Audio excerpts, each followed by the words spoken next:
Hey everybody, it's time again to recap the latest news from the solar PV industry compiled by the American Solar Energy Society.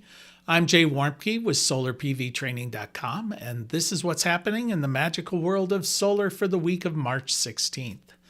The EPA, or the Environmental Protection Agency, has terminated grant agreements in the total of $20 billion that were issued under the Biden administration to form a green bank program, which was designed to finance clean energy and climate-friendly projects.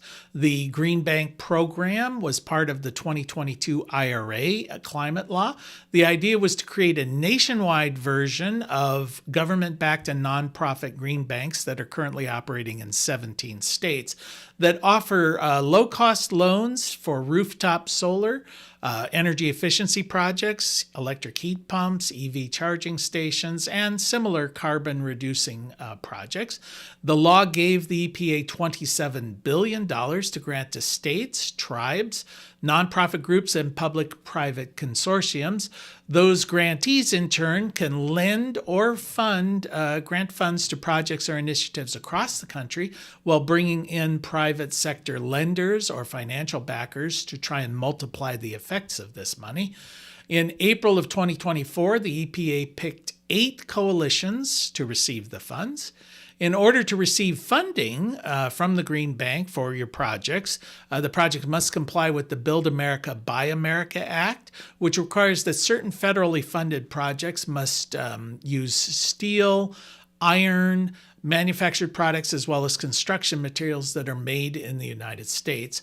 The projects must also follow very complicated data reporting requirements.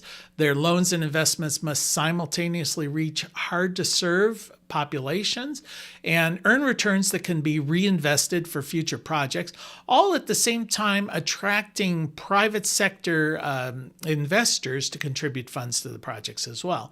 As a result, even though the money was obligated last year, very little of it has been spent on projects to date. The termination of the agreements comes weeks after the EPA froze the grants, which EPA Administrator Lee Zeldin has claimed are marred by conflicts of interest as well as potential fraud.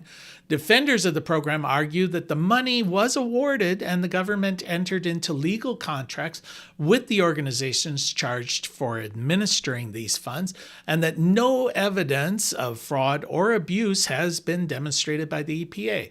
They claim that the action by the Trump administration is simply a breach of contract. The move, of course, is being appealed. If you're confused about what the ongoing federal budget negotiations or resolution will mean to future renewable energy tax credits, well, you're not alone. The 2022 Inflation Reduction Act established a base tax credit for renewable energy projects of 30%, meaning that homeowners or developers can deduct 30% of the cost of solar project from their tax bill.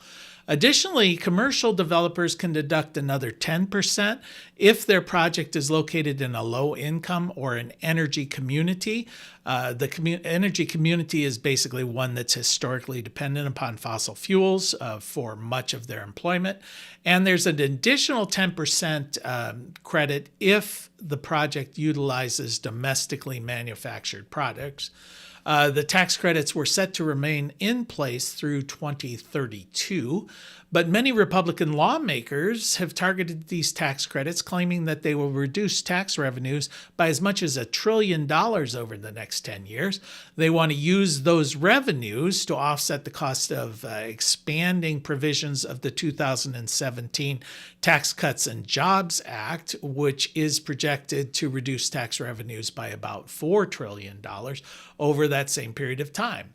Now, the narrative here got a bit more complicated last week when 21 GOP representatives came out publicly to oppose the wholesale repeals of these Inflation Reduction Act tax credits. as part of their own party's reconciliation bill. They stated in part that countless American companies are utilizing sector-wide energy tax credits to make major investments in domestic energy production and infrastructure for traditional and renewable energy sources alike.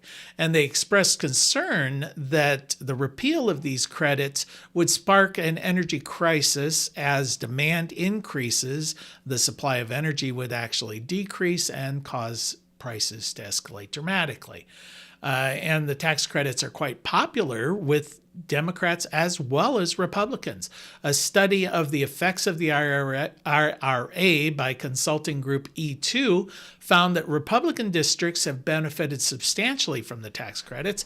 According to their report, based on their findings, nearly 60% of all of the announced projects, representing 85% of all the investments and 68% of jobs as a result, are in Republican congressional districts.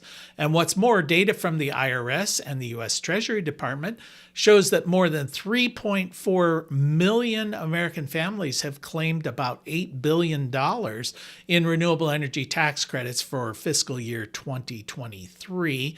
A poll late last year found that 87% of Americans support federal incentives to deploy renewable energy, including 78% of 2020 Trump voters. More than 50% of all residential solar PV systems installed in the U.S. currently use end-phase microinverter systems. So the products that they support or integrate into their product line have an outsized impact on the U.S. solar market. For several years, Enphase has been announcing that a bidirectional EV charging station would soon be released, and well, it appears that it is still just about to be released.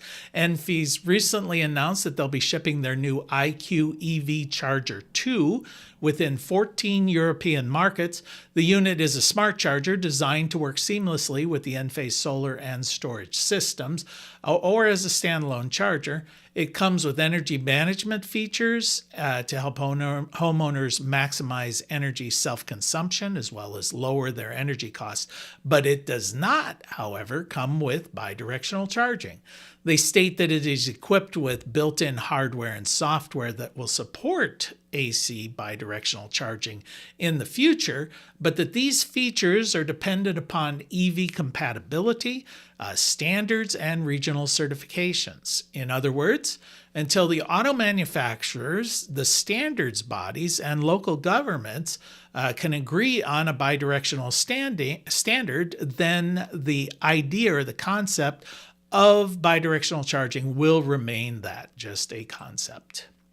A study by the British Trust for Ornithology looked at the impact of solar development on local bird populations. They found that the solar farms resulted in a greater number of bird species and more birds overall than surrounding cropland. According to the study, the number of species on mixed habitat solar farms were about 2.5 times higher than nearby farmland. The study also showed that solar farms offer important habitat for a number of threatened bird species. The mixed habitat solar farms surveyed contain many of the landscape features that birds prefer. These features include hedgerows, as well as tall and diverse vegetation that's around the solar panels that provide cover, nesting sites, as well as food sources. And that is the news from the solar industry for this week. We'll see you next week.